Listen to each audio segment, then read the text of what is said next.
नमस्कार दोस्तों। इग्नू के most important notes Hindi FHD 2। इकाई एक संप्रेषण के मूल तत्व। संप्रेषण बोलकर, लिखकर, शारीरिक हाव भाव आदि के द्वारा संपन्न होता है।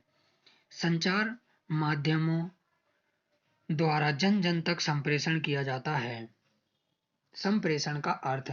संप्रेषण एक संवाद है, संपर्क है, एक दूसरे तक अपनी बात पहुंचाने का प्रयास है। बोलकर, सुनकर, देखकर, पढ़कर, चित्र बनाकर हम एक दूसरे तक अपनी बात पहुंचाते हैं और दूसरों की बात समझते हैं।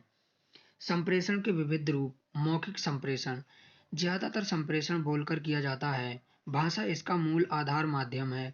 संप्रेषण एक छोटे से बच्चे से लेकर एक बुजुर्ग व्यक्ति तक चलने वाली प्रक्रिया है। बोलते समय किन बातों का ध्यान रखना जरूरी है। शब्दों और वाक्यों का चुनाव। आप जो कुछ कहते हैं उसमें आपने शब्दों का चुनाव कैसे किया है या आपने किस प्रकार के वाक्य का प्रयोग किया है, इसका बड़ा असर पड़ता है।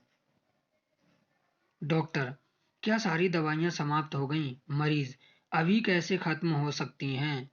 प्रश्न का जवाब। प्रश्न में देकर मरीज ने डॉक्टर के प्रश्न का जवाब तो नहीं दिया, उसने डॉक्टर को नाराज भी कर दिया। अगर वह जवाब देता, जी नहीं, अभी 4 गोलियां बची हुई हैं, ऐसे बोलने से संप्रेषण पूरा होता और डॉक्टर आगे के इलाज के बारे में सोचता। पर शब्दों और वाक्यों का प्रयोग ध्यानपूर्वक करना चाहिए। आवाज। आप अपनी बात नम्र आवाज में कहते हैं या जोर जोर से बोलते हैं, इसका भी असर श्रोता पर पड़ता है। यदि आप आक्रामक यानी कि गुस्से में ढंग से बोलेंगे तो सुनने वाला नाराज होगा। यदि कोई ग्राहक किसी दुकान पर जाता है और दुकानदार से बोलता है कि ग्राहक, मैंने यह साइकिल 2 दिन पहले खरीदी थी, इसका पहिया टूट गया है, जरा बदल दो। दुकानदार, इसका पैसा लगेगा। ग्राहक, अभी 2 दिन पहले तो साइकिल खरीदी थी। दुकानदार, तो क्या साइकिल का बीमा करा लिया है? साइकिल बनवानी है तो बनवाओ, वरना चलते बनो यहाँ से। अब ऐसी स्थिति में क्या वह ग्राहक कभी उस दुकान पर दोबारा जाएगा? स्वर। आप जो कुछ भी बोलते हैं उसका अर्थ आपको सुनने वाला उसी ढंग से निकालता है। आपने किसी को बुलाया, इधर आओ। आपके इधर आओ बोलने के तरीके से ही सुनने वाला समझ जाएगा कि आप कैसे उसे प्यार से बुला रहे हैं या आप उससे नाराज हैं। इसके अलावा आप जो कुछ बोलिए साफ बोलिए। अगर आप साफ नहीं बोलेंगे तो सामने वाला आपकी बात समझ नहीं पाएगा और आपकी बात उस तक पहुंच नहीं पाएगी। हाँ, इतना ऊंचा भी ना बोलिए कि संदेश का संप्रेषण गलत ढंग से हो जाए। आंगिक संप्रेषण। मनुष्य केवल बोलकर ही अपनी बात संप्रेषित नहीं करता, उसके सारे अंग, आंख, हाथ, पैर, कंधे सब संप्रेषण में सहयोग देते हैं। यह गैर शाब्दिक आंगिक या अमौखिक संप्रेषण है। आंखें आंगिक संप्रेषण का सबसे सशक्त माध्यम है। जब कोई प्रसन्न होता है तो कहते हैं उसकी आंखें हंस रही थीं। हमने लोगों को अक्सर यह कहते सुना है कि उसकी आंखें गुस्से से लाल थीं। लिखित संप्रेषण। हम पत्र लिखकर अपनी बात दूसरों तक पहुंचाते हैं। लेखक कहानी, कविता, नाटक, उपन्यास आदि लिखकर अपने पाठकों तक पहुंचाते हैं। लिखना एक कला है। योजनाबद्ध ढंग से लिखकर हम अपनी बात सही ढंग से संप्रेषित कर सकते हैं। किसी भी प्रकार का लेखन करने के लिए 5 बातों का ध्यान रखना चाहिए। क्या, क्यों, कौन, कब और कैसे। इन 5 शब्दों को ध्यान में रखकर लिखने से आप अपना संदेश सही ढंग से प्राप्तकर्ता तक पहुंचाया जा सकता है। इसी स्थिति में संप्रेषण पूरा होता है। क्या। लिखते समय सबसे पहले यह ध्यान रखना चाहिए कि हमारा संदेश क्या है। पत्र, रिपोर्ट, टिप्पणी, लेख, कहानी कुछ भी लिखने से सबसे पहले यह तय कर लेना कि लिखना क्या है। वह सबसे पहले विषय का निर्धारण कर लीजिए। क्यों। विषय तय हो जाने के बाद हम लेखन का उद्देश्य तय करते हैं। इसमें कई पक्ष शामिल हो सकते हैं, जैसे सूचित करना, निवेदन करना, पुष्टिकरण करना, समझना। कौन। कौन आप का संदेश प्राप्त करता है। यदि हमारे सामने यह स्पष्ट है कि हम किसके लिए लिख रहे हैं तो हमारा संदेश स्पष्ट होगा। हमारे लिखने की शैली अलग होगी। यदि हम अपनी माँ के पास पत्र लिख रहे हैं तो उसकी शैली अलग होगी। यदि हम किसी अधिकारी को पत्र लिख रहे हैं तो उसकी शैली बिल्कुल अलग होगी। एक की शैली औपचारिक होगी, दूसरे की शैली अनौपचारिक होगी। कब?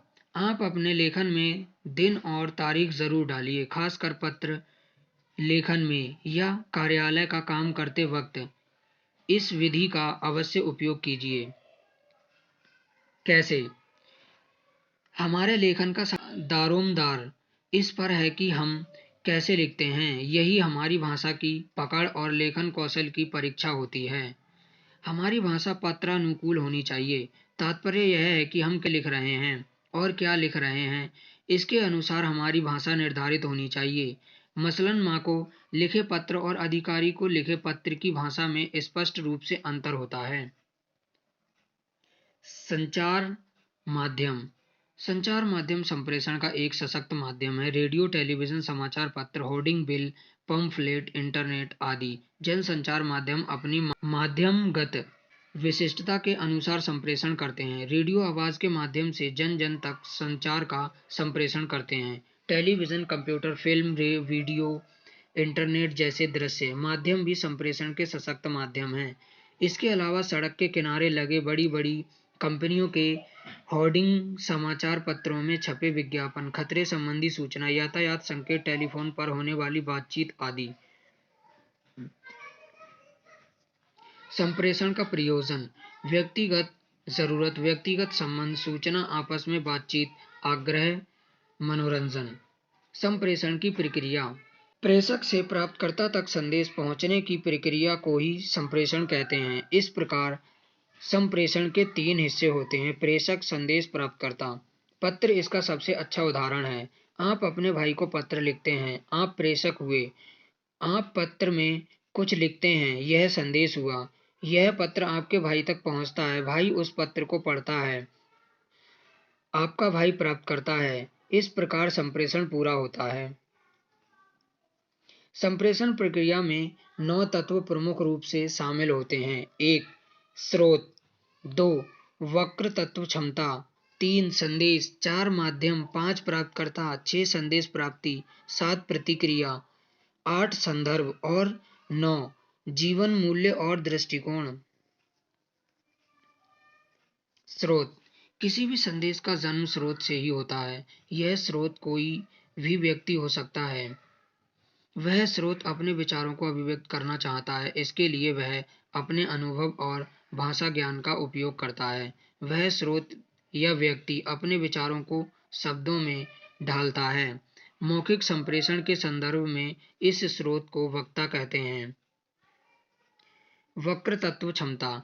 विचारों को भाषागत अभिव्यक्ति देने की कला को वक्र तत्व क्षमता कहते हैं। वक्ता की भाषा ऐसी होनी चाहिए जिसके जरिए वह अपने विचारों को स्पष्टता से अभिव्यक्त कर सके और श्रोतक उसके संदर्भ को समझ सके। संदेश। वक्ता के विचारों की अर्थपूर्ण अभिव्यक्ति को संदेश कहते हैं। यह संदेश लिखित भी हो सकता है, मौखिक भी हो सकता है और गैर मौखिक या आंगिक भी हो सकता है। माध्यम। संदेश किसी भी माध्यम से इस स्रोत से प्राप्तकर्ता तक पहुंचता है। मौखिक संप्रेषण में हवा माध्यम होता है। वक्ता से श्रोता तक संप्रेषण हवा के माध्यम से होता है। वक्ता द्वारा बोला हुआ संदेश हवा में तैरता हुआ श्रोता तक पहुंचता है। अब तो रेडियो तरंगों, सैटेलाइट आदि के माध्यम से संदेश को दूर दूर तक फैलाया जा सकता है। प्राप्तकर्ता। वक्ता या स्रोत जिस तक अपना संदेश भेजना चाहता है उसे श्रोता या प्राप्तकर्ता कहते हैं। मौखिक संप्रेषण में श्रोता ही प्राप्तकर्ता होता है जो संदेश ग्रहण करता है। संदेश प्राप्ति। प्राप्तकर्ता द्वारा संदेश को विचारों में ढालने की प्रक्रिया को संदेश प्राप्ति कहते हैं। अंग्रेजी में इसे डिकोडिंग कहा जाता है। सर्वोत्तम स्थिति वह होती है जिसमें श्रोता वक्ता द्वारा भेजे गए संदेश को उसी तरह समझता है जिस तरह वक्ता कहना चाहता है। प्रतिक्रिया। वक्ता और श्रोता के बीच संवाद या आपसी बातचीत से ही संप्रेषण अपनी प्रक्रिया पूरी करता है। बड़ी मशहूर कहावत है कि एक हाथ से ताली नहीं बजती। संप्रेषण या पूर्ण संप्रेषण पर भी यही बात लागू होती है। श्रोता द्वारा वक्ता को भेजे गए संदेश को प्रतिक्रिया या फीडबैक कहते हैं। संदर्भ: कोई भी संप्रेषण किसी न किसी संदर्भ में जुड़ा होता है।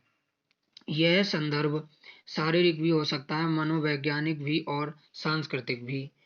भाव भंगिमाएं भाव भंगिमाएं यानी हाव भाव संप्रेषण का एक माध्यम है और बाधा भी। मुस्कुराते हुए किसी का स्वागत करना, क्रोध से किसी की ओर देखना, किसी को देखकर मुंह बिचकाना, व्यंग्य से हंसना, कंधे उचकाना आदि कई ऐसी भाव भंगिमाएं हैं जिनमें व्यक्ति विशेष अपनी भावना दूसरे व्यक्ति या समूह तक अपनी भावना संप्रेषित करता है। भाषा ज्ञान: सफल संप्रेषण के लिए यह जरूरी है कि वक्ता और श्रोता की भाषा एक हो या वे एक दूसरे की भाषा जानते हों।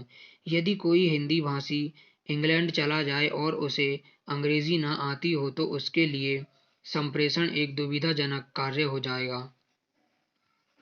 पाठ का सार: इस इकाई में हमने संप्रेषण के विविध पक्षों की जानकारी प्राप्त की। इस इकाई को अगर हम अपने जीवन के अनुभवों से जोड़कर देखें तो हमें बहुत कुछ सीखने को मिलेगा।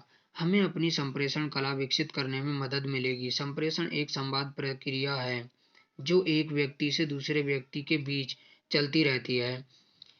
इसमें जवाब या प्रतिक्रिया की विशेष भूमिका होती है। इसमें इस बात पर ध्यान देना होता है कि अपेक्षित प्रतिक्रिया क्या होनी चाहिए थी और वास्तविक प्रतिक्रिया क्या हुई। इससे यह भी पता चलता है कि संप्रेषण